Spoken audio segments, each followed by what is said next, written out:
TDP ఆఫీసుపై దాడి case సాక్షులను kidnap చేసిన కేసులో మాజీ ఎమ్మెల్యే వల్లభనేని వంశీ కస్టడీ పిటిషన్పై రేపు కోర్టు తీర్పు చెప్పనుంది. జైల్లో బెడ్, బయట నుంచి ఫుడ్ తెచ్చుకోవడానికి అనుమతించాలన్న పిటిషన్ పైన రేపే తీర్పు చెబుతామని కోర్టు స్పష్టం చేసింది.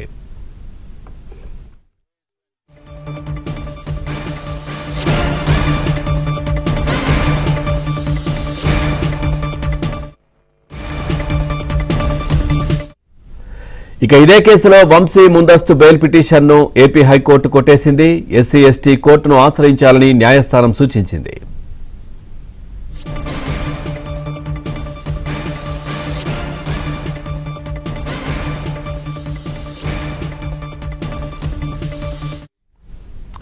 చూస్తున్నాం టీడీపీ ఆఫీసుపై దాడి కేసు సాక్షులను కిడ్నాప్ చేసిన కేసులో మాజీ ఎమ్మెల్యే వల్లభనేని వంశీ కస్టడీ పిటిషన్పై రేపు కోర్టు తీర్పు చెప్పనుంది. జైల్లో బెడ్ కావచ్చు, బయట నుంచి ఫుడ్ తెచ్చుకోవడానికి కూడా అనుమతించాలన్న పిటిషన్ పైన కూడా రేపే తీర్పు చెబుతామని కోర్టు స్పష్టం చేసింది. ఓవరాల్ గా ఈ అంశానికి సంబంధించి మరింత సమాచారాన్ని మా కరెస్పాండెంట్ ప్రసాద్ అందిస్తారు.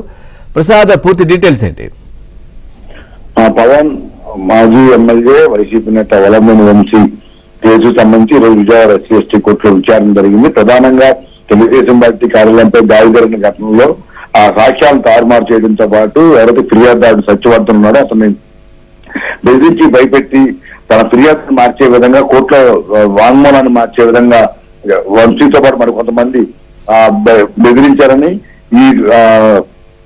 వీటిపై ఫిర్యాదు కేసు నమోదు చేయడంతో పాటు వల్లభనేని వంశీతో పాటు మన అరెస్ట్ చేయడం కూడా జరిగింది. దీనిపై విజయవాడ ఎస్సీ ఎస్టీ కోర్టులో గత 3 రోజులుగా విచారణ జరుగుతుంది. ప్రధానంగా 2 పిటిషన్లపై ఈ రోజు ఇరువురు న్యాయవాదుల వాదన కూడా ముగిశారు. ప్రధానంగా ఆ పోలీసులు వంశీని మరో 10 రోజుల పాటు తమ కస్టడీకి ఇస్తే ఈ కేసుకు సంబంధించి దర్యాప్తులో మరిన్ని వివరాలు సేకరించాల్సి ఉంది. అదేవిధంగా ఎవరెవరిని ఏ సమయాల్లో ఏ విధంగా ఆ వంశీ ఈ కిడ్నాప్ వినియోగించారు, వారిని ఏ విధంగా ఆదేశాలు జారీ చేశారనే అంశాలపై కూడా మరింత స్పష్టమైన సమాచారం తీసుకునేందుకు, వారి వివరాలు తెలుసుకునేందుకు కస్టడీ కోర్టు పిటిషన్ దాఖలు చేశారు. దీనిపై ఇరువురు న్యాయవాదులు కూడా వాదన వినిపించగా ప్రధానంగా ప్రస్తుతం వంశీ ఇప్పటికే 10 రోజులు జైల్లో ఉన్న నేపథ్యంలో కస్టడీ అవసరం లేదు, అసలు ఈ కేసుకి అతనికి సంబంధం లేదంటూ అతని తరఫున న్యాయవాదులు వాదనలు వినిపించారు. మరోవైపు ఆ ప్రాసిక్యూషన్ తరఫున మాత్రం మంచి సమాచారం సేకరించాలి, తప్పకుండా కస్టడీ ఇస్తేనే ఇంకా లోతైన దర్యాప్తులో మరిన్ని విశేష వివరాలు బయటకు వచ్చే అవకాశం ఉందని కూడా వాదనలు వినిపించారు. ఈ ఇరువురు న్యాయవాదుల వాదనలు విన్న న్యాయమూర్తి రేపు తీర్పు వాయిదా వేశారు.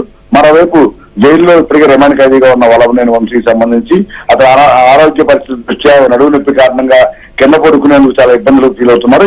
ఈ పరిణామాల నేపథ్యంలో ఒక మంచం ఏర్పాటు చేయడంతో పాటు ఫుడ్ కూడా ఇంటి దగ్గర నుంచి తెచ్చుకునేందుకు అనుమతి ఇవ్వాలని కూడా పిటిషన్ దాఖలు చేశారు. దీనిపై కూడా వాదనలు జరిగాయి.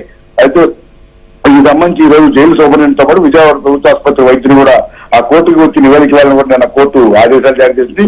దీంతో ఈ రోజు ఆ ఇద్దరు కూడా విజయవాడ సూపరింటెండెంట్ అదేవిధంగా జైలు కూడా ఇక్కడికి వచ్చి కోర్టులో హాజరయ్యారు.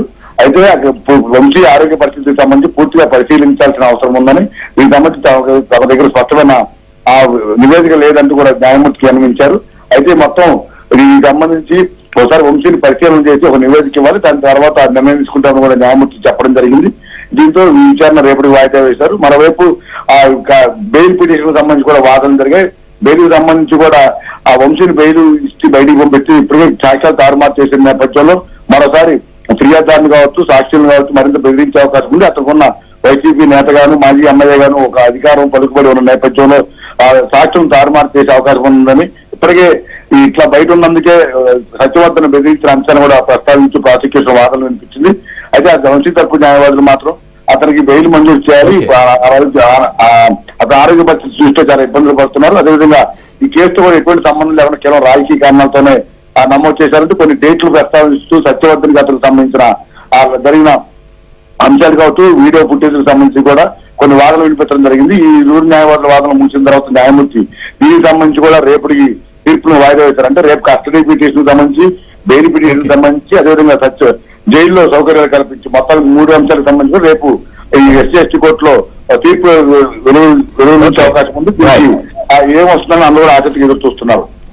Thank you Prasad, thanks for the updates.